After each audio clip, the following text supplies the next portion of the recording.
Hello, everybody. Welcome back for our final East Asia session. And last but by no means least in the lineup is Wendy Arnold, who's showcasing Laos. Wendy is an experienced primary teacher who's written course books and chapters for many Young Learner ELT publications.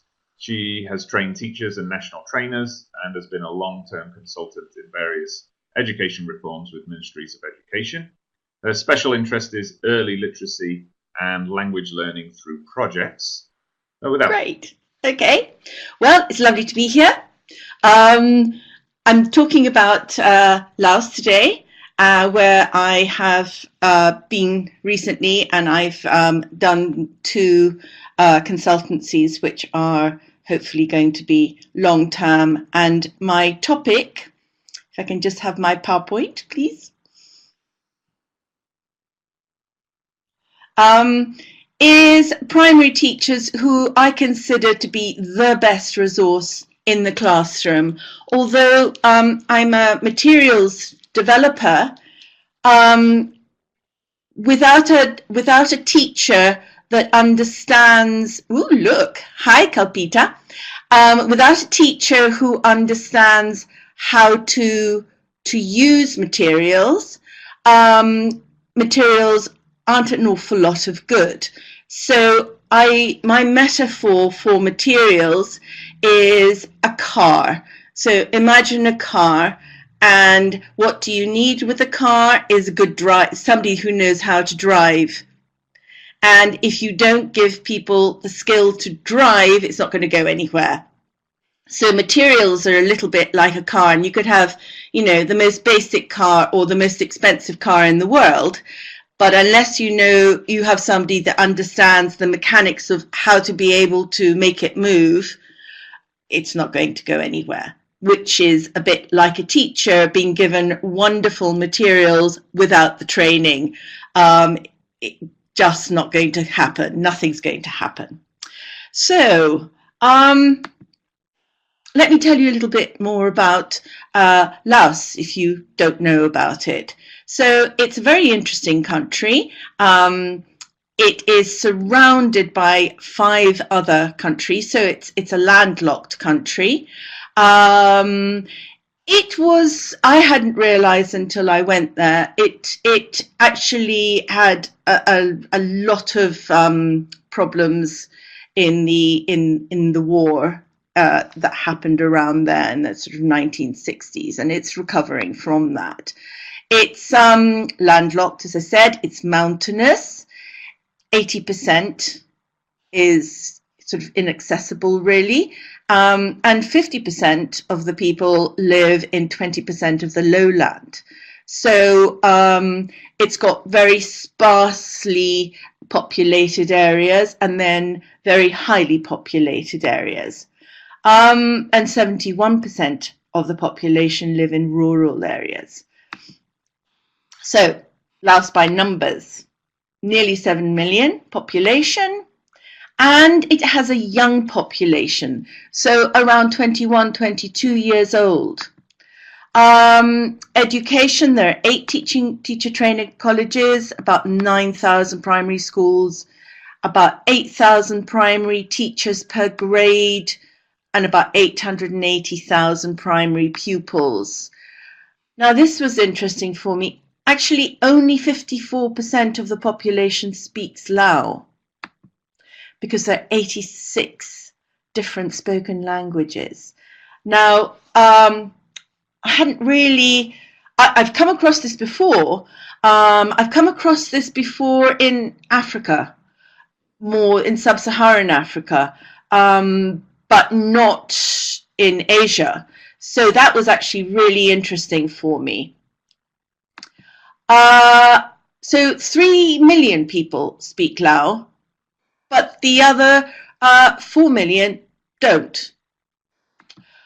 All right, so some of the ethnic minorities, well, when you think they're surrounded by 5 other countries, they're going to be influenced by people from the other countries around the borders. But just such diversity, it's amazing. So, teachers and teaching in Laos. What is it? What does it look like? Well, Laos is a communist country. So it is, and in communism, the status of teaching is very high. So that's excellent for teachers. You know, they have a uniform and they're very well respected. In fact, I found teachers generally in Asia are very well respected. You know, it's a very, it gives you a lot of face to be a teacher, which is wonderful.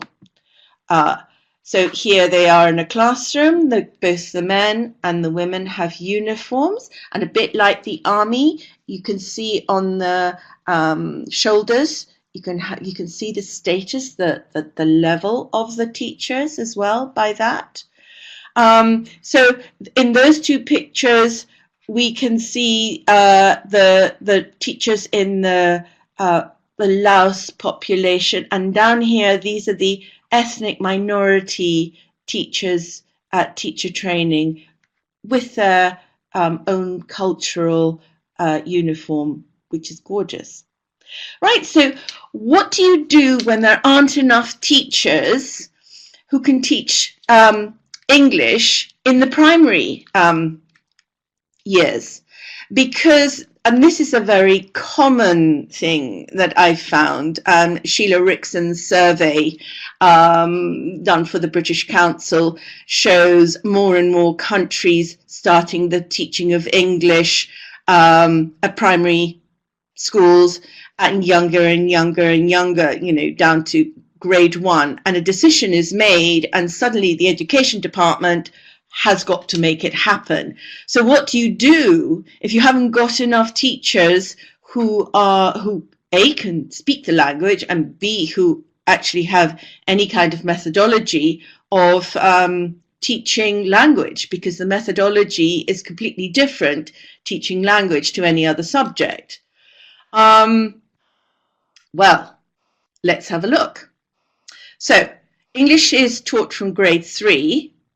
The teachers are generalists, primary teachers, so they teach all the subjects. Now, school leavers, this is at the other end, are leaving with very poor standards of spoken and written English. When you dig down a little bit further, it's because the teachers have got very poor spoken and written English. So obviously there's not a good model there. So whatever is happening at the secondary level, which is where the teaching of English started, is not really working very well. Shortage of textbooks, especially at primary, and the quality of the pre-service and in-service is just not there. So common challenges, seen this before, lots of places. So what does one do about it? So here is the dilemma. There aren't enough teachers, and the students aren't receiving any or adequate English language teaching. Question for everybody: what does one do? Who's got some solutions? Oh, we've all gone quiet. It's a difficult one, isn't it? It's not an easy one to answer. Anybody else had this little dilemma, this little problem? Oh, Jen, good. You've seen this before. Oh, lots of you. Is it just Laos that has this problem?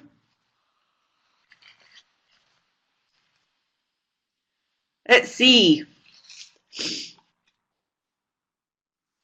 Right, so obviously the cause in multiple places will be inadequate pre-service training or little or no availability of in-service training. Decisions are made and education departments just have to make the best of it and do something. Okay, David, Turkish state schools, Yes, high school teachers. That's very often the case. You know, they don't have enough, well, or they don't have any in primary school, send the high school teachers. Aha, okay, Sarah as well. Yes, Fiona, you need teacher training, don't you? I mean, you know, it's all very well saying, oh well, we've got some high school teachers, let's send them down. But teaching secondary, high school is very different to teaching primary. Usually in secondary school, they're specialist teachers. Primary are generalist teachers. Even if you had enough from secondary, to move them to primary is not the sort of magic answer at all. So Sarah, many of us are CELTA Delta trained and go straight into teaching primary in early years. Yes, I know. I did a CELTA first when I was teaching at primary, and I thought, this is not going to work very well. Yes, you need specialist teaching, training for primary. Can you do anything training remotely? Well, that's going to be something I think we're going to have to look into a little bit more to build capacity. But basically, the effect has been that very few students go to secondary education with any English at all because there just isn't the capacity in primary. So the solution is develop what's there already. So they are generalist trained teachers. They know the kids very well. They have them for every single class, for every single subject, and they might not have English, very possibly 90-something% won't, but they are teaching the children already. So they're there. At least, you know, there's a school, there's a teacher. They're the ones that we need to develop. Yes, Yasid. Yes. Yes, Maroti. Yes. Work with those teachers. So that's what we've decided to do. So we needed to think of, okay, so what's credible and sustainable? Because it's all very well a consultant going in and saying, oh, yes, this is what you've got to do here, follow this route, and, you know, you'll be able to do it. But thinking about when the consultant goes away, how is that country going to be able to keep going with these ideas? Because it costs money and it needs a lot of resourcing, and it's got to be a strategic plan. Now, Laos is actually going through a very large education reform at the moment. So all the subjects are being reformed. They've got up to grade 1. It's a very big project done by the Australian aid and EU. So they've done grade 1, which is great, because English is not going to be the only one that is being dealt with. But we don't start until grade 3. So decided the best thing to do, and this is not the only place that I've worked in that we have used L1 in order to teach English. Venezuela is another one. To develop the lesson plans in Lao language, so the steps, but with scripted English delivery language for the teachers. Yes, teaching is very complicated, isn't it? Yes, lots of things for the teachers to actually have to do. So what would you as educators, as teachers, think that you need, that the teachers who don't speak English at all, or only have a little bit of English, what do you think that they need? What tools do we need to give them that are sustainable and also credible, worth having?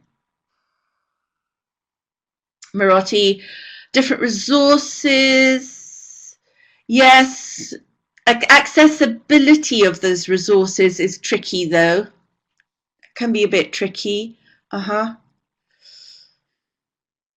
Yes, training. Mentors, very important. Those teachers will take a long time before they're confident. They need support. Yes, local mentors. Yep. So you have to build capacity up in that. Now, because of the education reforms in all the subjects, that is being built in. So we're lucky. We can sort of jump on the back of that. Because the teachers are going to have to be supported in these changes for all the subjects. So we decided that lesson plans were really important. In a lot of places, teachers, even though there's a teacher's guide with lesson plans in them, very few teachers use them. It makes me want to cry. Teachers are expected to write another lesson plan for their schools to show that they can write a lesson plan. And so the effect of that is that they don't bother to look at the teacher's guide, which is very annoying because the teacher's guide has the methodology usually embedded in it. Hi, Hind. Yes, exactly. So this is something that is one of my bugbears. If there is a lesson plan for good in a teacher's guide, use it. So that's why we're doing scripted ones. We're providing downloadable audios and MP4 with the delivery English for the teachers to practice or to use in the classroom. Nearly all the teachers have got a mobile phone like that. Nearly all of them have. And nearly all of them do have some kind of speaker system in the classrooms. All right, and developing the training for the teachers to make their own resources using recyclable materials. You know, I've been a teacher, I've had to spend, I don't even want to think about it, how much money in making my own resources for teaching aids for the classroom. And develop the in-service training for these 8,000 grade 3 generalist teachers so that they know how to use the lesson plans, the audio, and the classroom resources. All right, so you have to motivate these teachers to start with. They're going to be very, very nervous. And motivating them will be supporting them. They've got to feel confident that what they're doing is worth doing. So how are we going to build that confidence? Well, the steps in the lesson plans are written in Lao. Now, as I said, only 3 million of the teachers, we'll have to just say the population is 3 million that speak Lao. A percentage of that, you need to think about how many teachers there are there. So there are 8,000 teachers. So assume that 54% of them are native Lao speakers. The rest of them won't be native Lao speakers, although I'm assuming quite a high percentage do speak, can read Lao. That's going to be an issue. Do you translate that into ethnic minority languages? Haven't got to that point yet. The English is scripted. I think that's really important. The teachers will have a copy of the script on an audio. The teachers will have teacher-made classroom resources for them to use and the learners to use. There will be pupils' books, but not to be written in. They will be resources to be used in the classroom, so they will be reusable year after year. Lots of interaction. You see, if teachers are only using the pupils' book in their lessons, they're missing a lot of what should be happening in the class, because the lesson plan will have all the interaction that is not in the pupils' book. Okay, what else? Lulia, yeah, some kind of platform, share lesson plans, yep. Now, accessibility, internet accessibility in a lot of these places is really difficult. Okay, yeah. Stories and songs, typical primary sort of methodology, materials that are very engaging for children. So we need to resource, motivate, develop, and enable these generalist teachers in order to deliver these classes. So this is how we're going to do it. Step 1 was last year. We've developed a scope and sequence for grade 3, 4, and 5. Grade 3 is the first one with 7 units, and we've got all the vocabulary and the grammar and the content and the topics. That's all sorted. Step 2, tricky bit, I've just done. Agree on lesson plan template, activity types, teaching steps to be written in Lao, and the script. Done that. Populate the template using the scope and sequence and develop the pupils book in parallel. Just done that. And make the classroom resources practice using the lesson plan and materials. So the developers actually have to, the materials writers actually have to do that. Just done that. So we're ready for pilot now. We now have the trainer training and teacher training materials. It's super simple. It really is. And I've just worked with a team of 4, so you don't need huge crowds. In fact, the less the better. And there's the team, Ministry of Education English specialist team. There is, in that team, there is a primary teacher. There is a teacher training college trainer, and there are 2 specialists, both who have masters in teaching English. Okay, what else? Fiona? Yeah, educators and school admin. Yes, absolutely. They could stop all this because it's not just English that's going through this reform. We're jumping on the back of the other subjects, and the fact that grade 1 is going to have been started first. So that's being the educators and the school admin will have had training in how the changes are going to look, and hopefully by the time it's our turn in 2021 it will be more acceptable. Yes, it's creating that environment, isn't it? So this is the kind of materials that we've been developing. I hate waste of any kind. So anybody recognize what these are?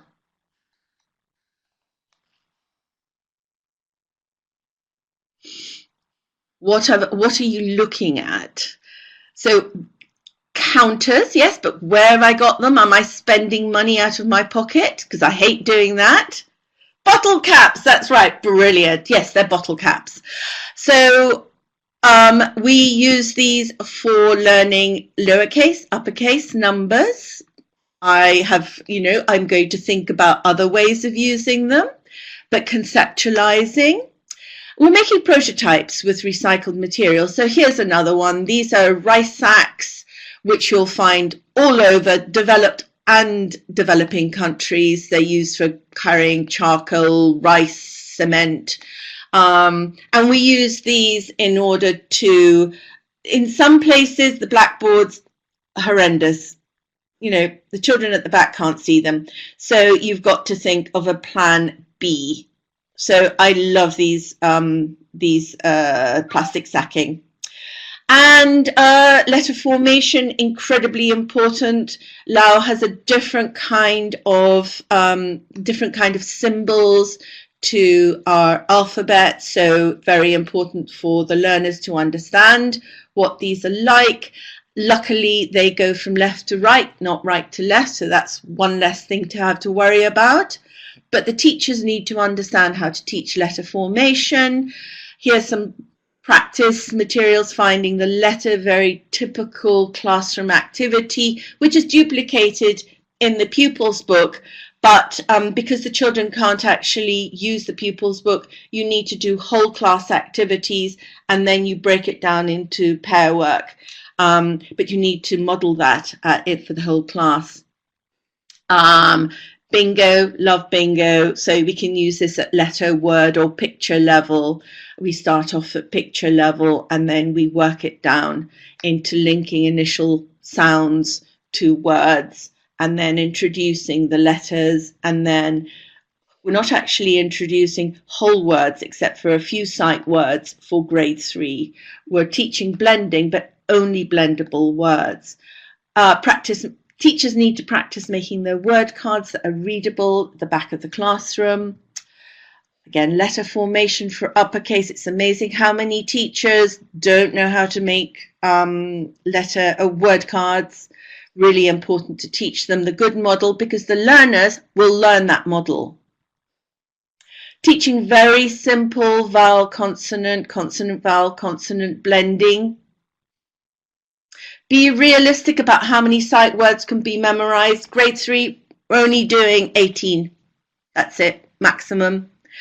It's amazing how many, because we're developing our own stories, how many stories you can make with just that number of words that you can see. So, and is unit 1, the and 2 is unit 2, etc. So by unit 7, we'll have the 18 words, how many stories we can make with that.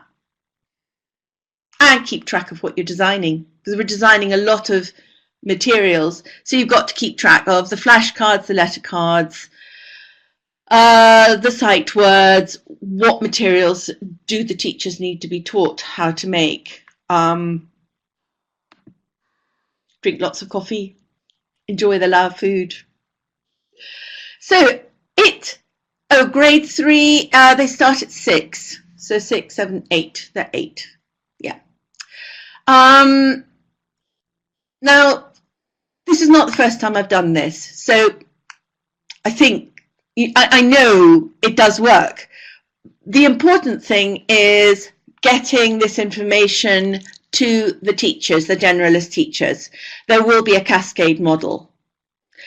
The tricky thing will be the cascade model at the moment is all done in Lao because all the subjects are taught in Lao.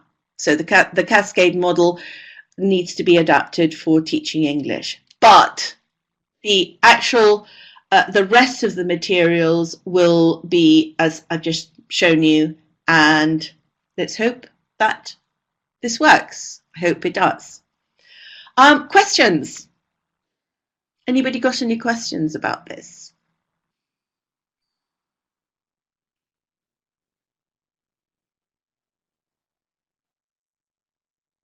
I mean, there's a big group of people I'm still very worried that we're not going to actually connect with.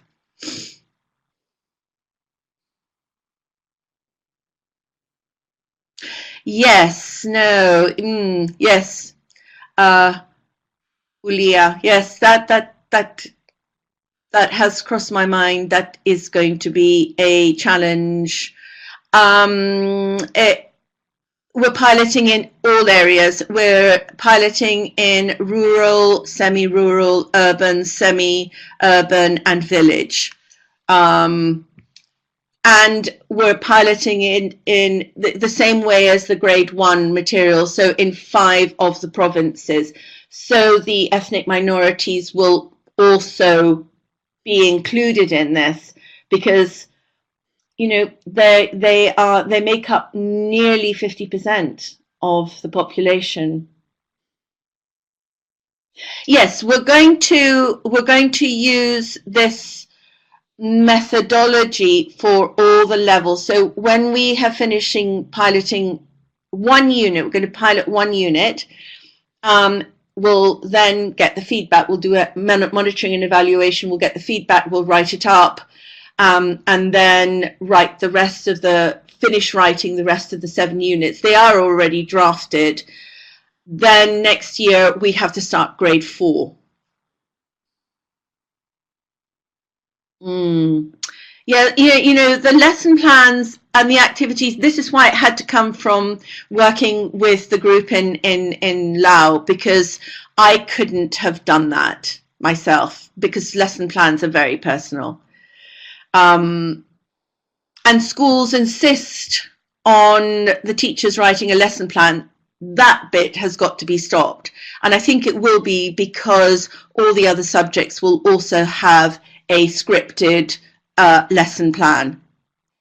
That's the only way of training this number of teachers, is to give the teachers the scripted lesson plan to start with that has the embedded methodology in it.